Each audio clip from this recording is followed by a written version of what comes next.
During my hardest year of homeschooling, I had a 12-year-old, a 10-year-old, an 8-year-old, a 1-year-old, and twin newborns. It was kind of crazy. That sounds crazy, right? Life was a little chaotic. Well, I remember one particular week, I was at church and a friend of mine, Sheila, who had homeschooled her 3 kids all the way through, asked, "So, how's homeschooling going?"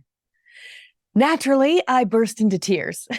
Not sure she saw that coming. Of course, maybe she did. Anyway, she asked me how I was keeping the kids on track for their schoolwork and how much they could do when I wasn't able to lead them through it. I think I looked at her with something of a blank stare. And so she said, "Okay, I am coming over tomorrow. I will bring some spiral notebooks." She meant one of these bad boys, these 25-cent spiral notebooks. So I cleared a path to the door and she came and she showed me how a 25-cent spiral notebook could completely change our homeschool for the better. So today I'm showing that same method to you. I'm Sarah Mackenzie. This is the Read-Aloud Revival podcast. Today we're going to talk about those spiral notebooks, which turned out to be the simple tool that has had the biggest impact on my homeschooling life.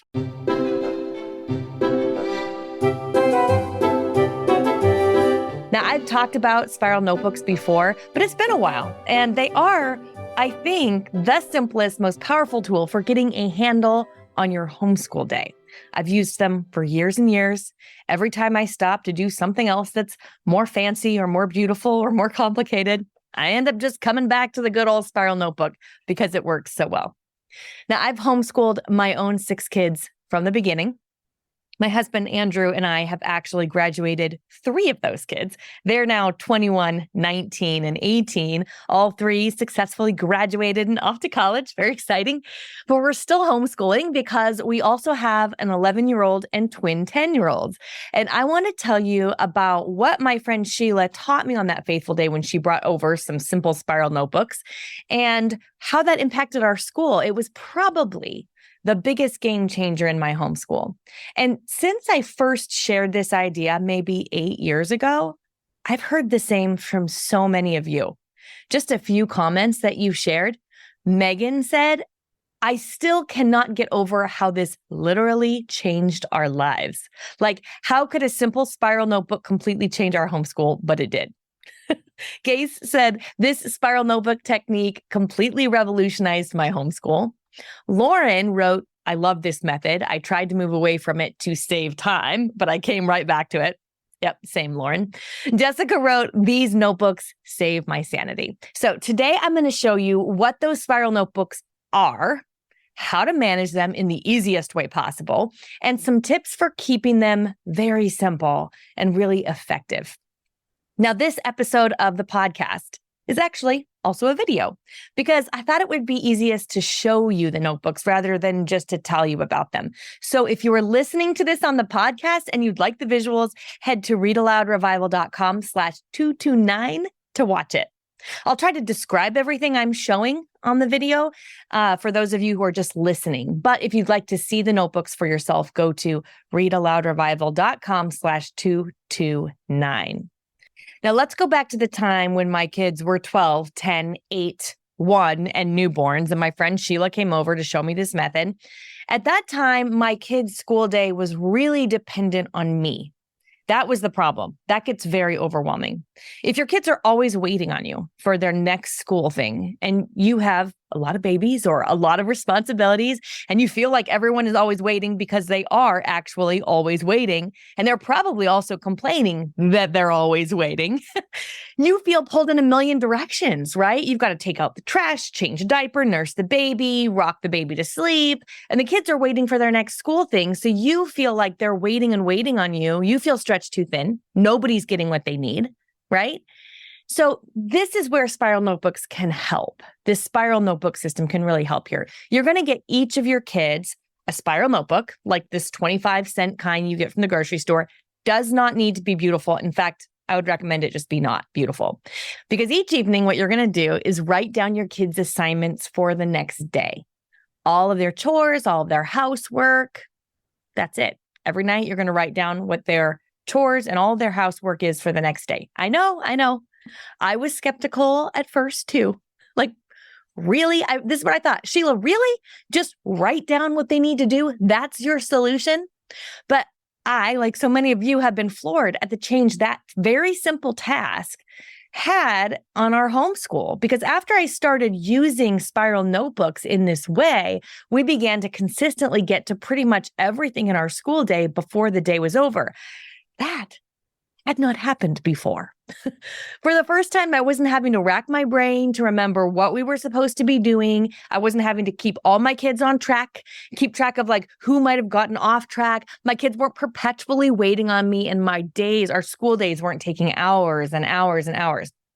Each morning after breakfast, the big kids would do their morning chore. They would dress and brush their teeth, and then they would set to work on their school notebooks. So instead of feeling pulled between a teaching lesson and my toddler and setting on soup for dinner, I go about my business with the little ones and all the tasks that need to be done. My kids go about theirs. And when they have a question or they need help with an assignment, they just bring their materials to me and I help them on the spot. That's sort of the overall system. So if some other kid is getting help at the moment, this particular child can work on something else in their notebook until I'm free.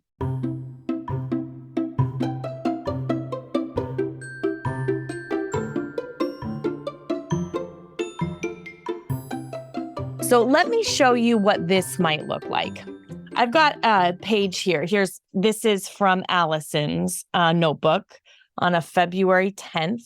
You can see I wrote math, lesson 64, and Flashmaster, 120 seconds. That's a math drill program. And then there's piano for 20 minutes, typing for 15 minutes. QRT in our house means quiet reading time, for 30 minutes. And then I asked her to write down what she was reading. She was reading The Railway Children. Religion, read one chapter of St. Rose of Lima. That must have been what she was reading at the time, and a page of cursive. So this is it. This is her school list. This is everything she's supposed to do for school this day. Now you might be like, that's not that impressive. And I've been trying to tell you for years, we don't do what school as everybody else does. We are very basic in our home and it serves us really well. We do lots and lots of reading and read-alouds, and that just fills in all the edges and helps us enjoy our homeschool. So this is it. So that you would write down just the things that you're doing. So here's the next day. Here we go.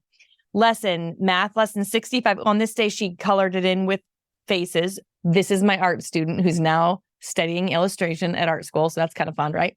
She's a piano lesson at 2:30, typing 15 minutes, same thing. It's the same thing every day. This is so fast because I pretty much have a list of things that I'm just copying the day before: math, piano, typing, quiet reading time, religion. And on this day, read aloud to mom for 10 minutes. And so if you notice back on the page before, I think there was something she didn't get to. So she just didn't mark it off. No problem. When I see that in the evening, I just know like, oh, okay, she didn't get to typing today. And so tomorrow, hopefully we'll get to typing. Now, if she hadn't gotten to math lesson 64, then that's also fine. The next day, instead of math lesson 65, I would have written math lesson 64 again, because now we need to do it, right? And that simple act kept me really in line with knowing where people were, where you were getting behind. Because if there were multiple days you weren't getting to math lesson 64, then I know that we're having some trouble. How come we're not getting to math? That's so much better than going weeks and weeks before I realize how behind we are or how much you're struggling. So that's something to keep in mind. Okay, so a couple of quick things about this. I have found it best to write out these spiral notebooks the night before. And here's why. And your mileage may vary. As with everything I ever say about homeschooling or on the podcast, I hope you know you're the expert on your own homeschool. So take what works from any of my ideas and leave the rest. I tend to be something of an incurable optimist in the morning, believing we can do all the things, right? But in the evening, after I've had a good dose of reality and I'm tired. I'm a little more tempered. So what I found is if I wrote the list in the evening, I wouldn't write down as much for the next day because I'm just very well aware at that time of day of our limited time and my limited energy, right? Which kind of brings me to this idea of writing it all by hand rather than just typing it up in a checklist. Because as you see, like most days are pretty much the same. Like I'm writing the same things more or less. We don't have like a ton of different things. When she finishes the Railway Children or St. Rose of Lima, that will change. But there's not like a whole lot of things that are different here. So why handwriting over just printing a checklist? You can do this however works for you. But handwriting has, for me, helped me to remember my limitations, my kids' limitations, because you can only fit so much on a page. And once I've written out a bunch of things on a page, that feels like a lot of work, right? Which kind of helps me do less, which is a very important thing in my homeschool. I think that's why homeschooling has worked so well for us for the long term, and we're still enjoying it, is because we don't do that much. We do less and we try and enjoy it more. Keeps our expectations in check. And also keep writing it out by hand really keeps me up to speed on where everybody is in their lessons. Because like I said, if I write down math lesson 64, and then that doesn't get done, the next day I write down math lesson 64. And if it doesn't get done again, I can problem solve that. So much better, like I mentioned, than going weeks before realizing we're not making any progress in an important area, or a kid's been practicing something wrong because I haven't had a chance to check work and help them fix it. Oh, which leads me to another thing I wanted to mention, the importance of checking their work. And the handy thing about these little spiral notebooks is that it puts the onus on your kids here instead of you.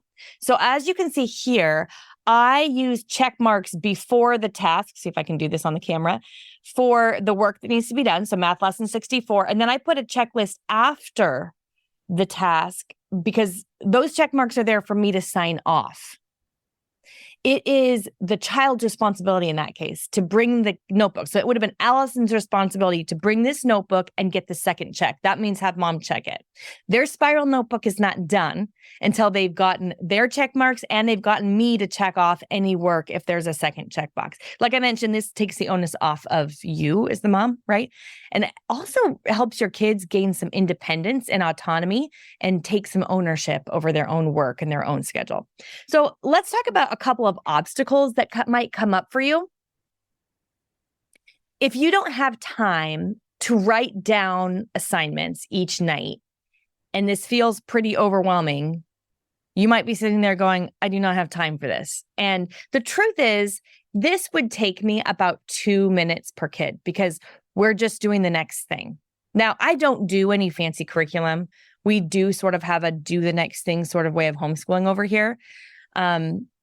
At the beginning of the year, I would spend a little time making a master list of assignments and how frequently I want each kid to tackle each assignment. And then I'd use that as a quick reference. So each day I'm probably going to put math, the next math lesson or the same one if today's didn't get finished, which happens more often than you'd think it will.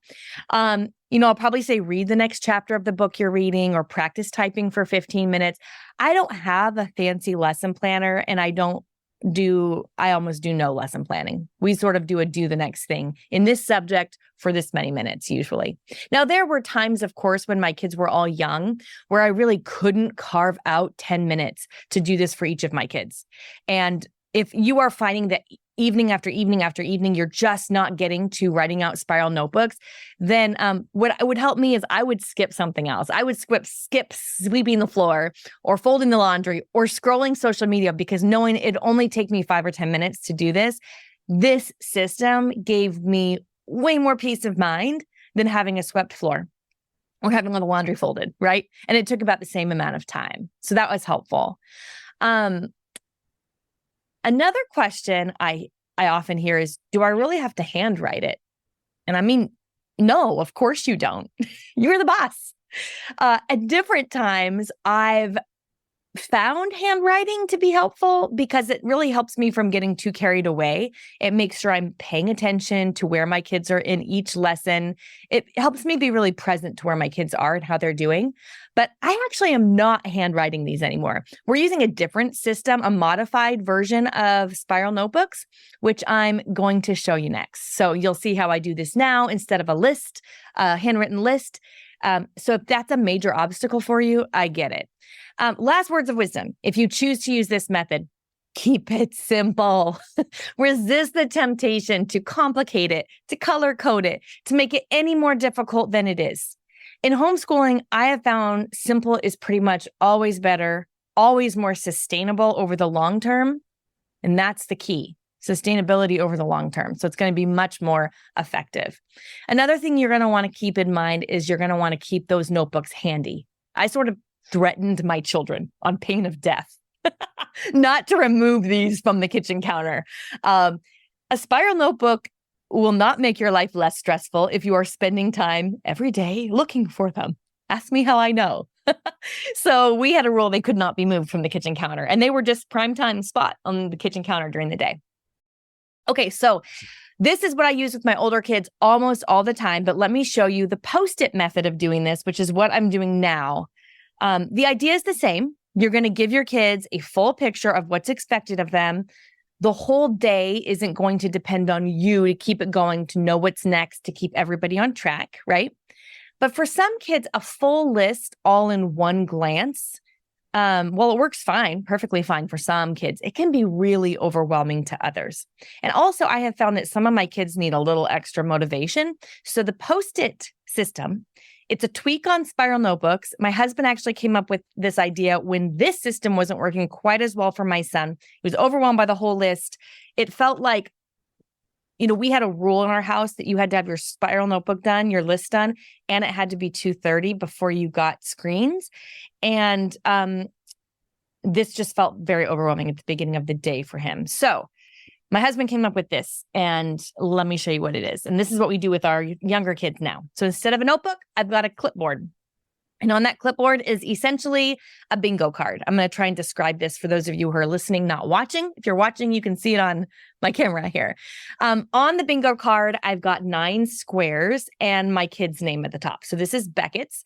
On each of those 9 squares, I have typed out, of course, you could handwrite these if you wanted, but I have typed out one thing per square. So for example, do 2 pages of Explode the Code could be on a square, right? Math with Dad. I think on this one, it says School with Dad. School with Dad, that's math really. And I put a cute little clip art of my husband there.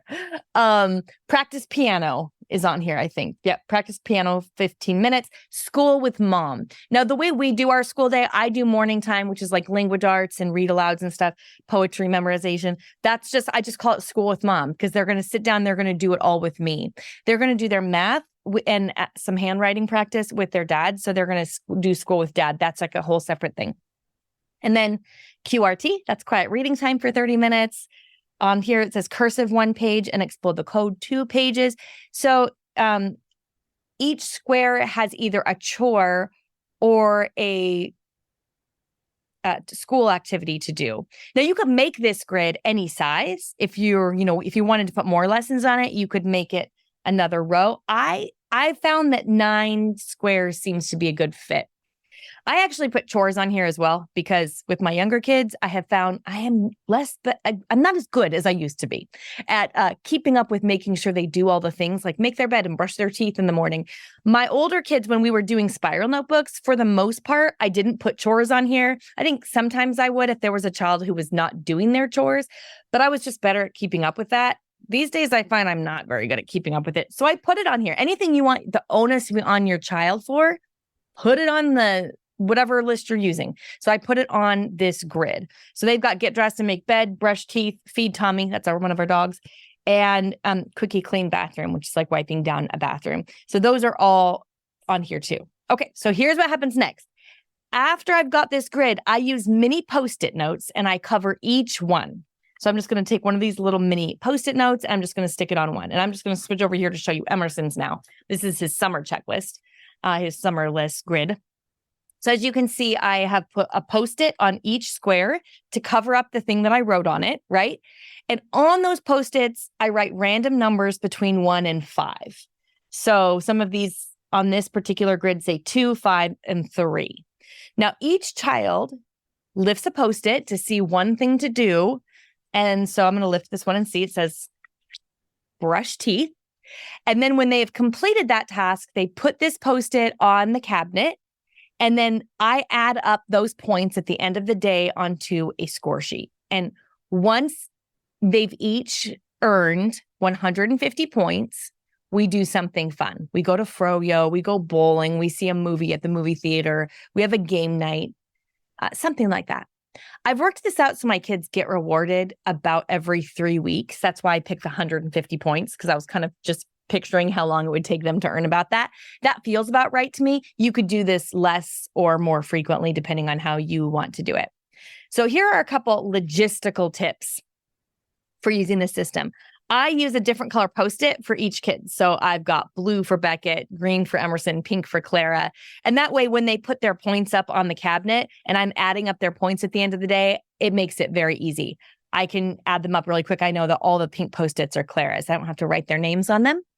I reuse the Post-its. So they'll put them on the cabinet. And then when I'm done adding up their points, I just slap them right back on this. I don't change this out. I don't change out the grid, except maybe once a month or once a quarter, kind of when I want to change some things that are on it. I use the same one day after day. So I just slap those Post-its right back on there, and then we're at it again the next day. Again, keep it simple, right? I don't try to match up the harder tasks with more points for the most part. I make it kind of random. So today, making your bed, that might be, oh, here, get dressed and make bed. That might be, this is worth 2 points today. Tomorrow might be worth 5. If there is something that tends to be a slog in our house that oftentimes is math or piano practice, I will try to make it higher points because that's a little bit more incentive. A side benefit of this, and it ended up being more than a side benefit because it felt I didn't realize how much it was draining me until the solution happened, which is some kids who either want to get done with their school fast because they just want to be done with their school fast, or their question is, when can I have screens, right? Or if you've got a lot on your plate and you feel like your kids are waiting for you, what they're saying is something more along the lines of, I've been waiting for you forever. When are we going to get school done so I can have screens or free time or whatever, right? So this helped. And same with this. Either system really helped because it's in black and white. I basically had 2 rules. I have 2 rules. To get screens, your spiral notebook has to be done, and it has to be at least 2:30 p.m. And that 2:30 p.m. part, by the way, it's just my way of keeping kids who would do sloppy work just to get it done from being rewarded for that sloppy work. Because if I would say your school has to be done, some of them would do it very sloppily and be done by 11 a.m. And I don't want them on screens at 11 a.m. So that works. It's like, these are all the things that are expected of you, and it has to be 2:30 p.m. And this is especially true if you are too busy with littles to check sloppy work or check to make sure things are done. It's just a good, nice, hard, fast rule. It will remind you to at about 2:30, if kids are like, okay, I'm done, I get my free time or whatever, to be like, bring me your checklist, or like, let me see your Post-its and I can kind of see where you're at. So what I like about this Post-it method, and like I mentioned, I use this method actually with all 3 of my kids now, is that number 1, I don't have to write out the assignments each night. So if you're having a hard time keeping up with writing the assignments out, doing the Post-it method might be easier for you. I'll change out what's in the squares. I think I mentioned this about every month or every quarter. But for the most part, you're just using the same sheet, right? I always pick the reward, and the kids don't pick the reward. I pick it. So if I really want an M&M Blizzard, going to Dairy Queen is going to be the reward for the next 150 points. I pick the reward and I put it on the top of the score sheet. And that score sheet is just written on a piece of paper taped up next to where they put their Post-its when they put them on the cabinet. So it's written on the top of the score sheet as something to look forward to. For us, it's always an experience, a way to connect. I don't reward my kids with prizes or things for school. It's always connection. It's always time with me, which is what our kids really want anyway. It's a movie together or bowling together or ice cream at the ice cream shop together, right? It's time. That's what I'm using to motivate my kids. Time. Actually, at the end of last school year, I told the kids, if you want to go for 300 points, this was like in the last 6 weeks or so. I told them once we get to 300 points, we'll be done for the school year and we'll go to an indoor water park. So that was really fun. And it was like a bigger reward. And that's it. Like I said, it's not fancy. I know all this feels way too simple to be effective. Just write down what the kids need to do. But this tip is probably the tip I hear about most from homeschool moms who say they cannot believe how much better their homeschool day feels using it. Sometimes the simplest things that don't cost a penny are the best ones. Now, I should have said this at the top, but I'll say it here because I'm just now thinking of it. If you have a system for lesson planning and keeping your kids on track and keeping your school day humming along that's working for you, don't switch to this method. Don't break something or don't fix something that's not broken, right? But if you're struggling with the feeling of like everybody's waiting on me, I feel like I can't keep up with everyone, I feel like kids aren't able to just move forward in their work, try it. See if this helps. For me, keeping the spiral notebooks really was a game changer. And then moving to this Post-it method has continued to be a game changer. I actually prefer this method just slightly. It's got that whole reward thing built in. It's a little less time consuming. The whole point of homeschooling is that we get a bespoke education for our kids, one that fits our kids' temperaments, our temperaments as their teachers, and also the circumstances. And your current circumstances might be that you have a new baby, or you have some illness in the family, or you're working extra hours, or you just have some kind of thing that's making it harder for you than it was before. There's nothing wrong with that. That's not a problem to be solved. It's just homeschooling. And God wants to meet each of us and each of our homeschools exactly where we are. Your school day, your kids, the limitations on your time and attention, they're all exactly what God wants to use to meet your kids where they are in your homeschool. So use a tool like Post-it notes or a spiral notebook to simplify it if that will help your homeschooling day.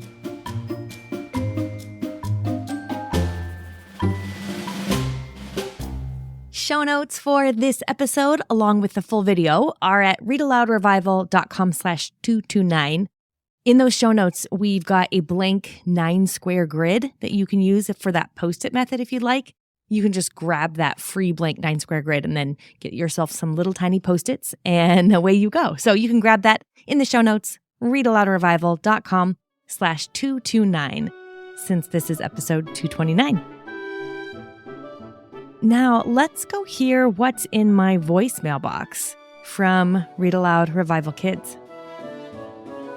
Hi, my name is Gray and I am 6 years old. I'm from Denver, Colorado, and my favorite book is Ember and the Island of Lost Creatures. It's by Jason Hammond, and I like it because it has lots of action and mysterious stuff in it.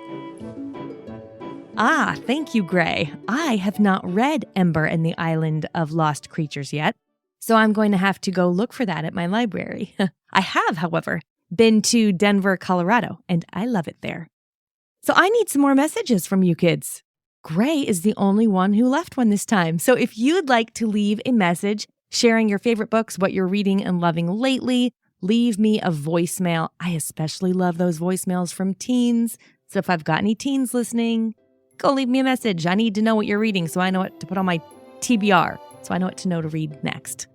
Go to readaloudrevival.com/message to leave a voicemail. I'll be back in 2 weeks with another episode of the Read Aloud Revival for you. In the meantime, go make meaningful and lasting connections with your kids through books.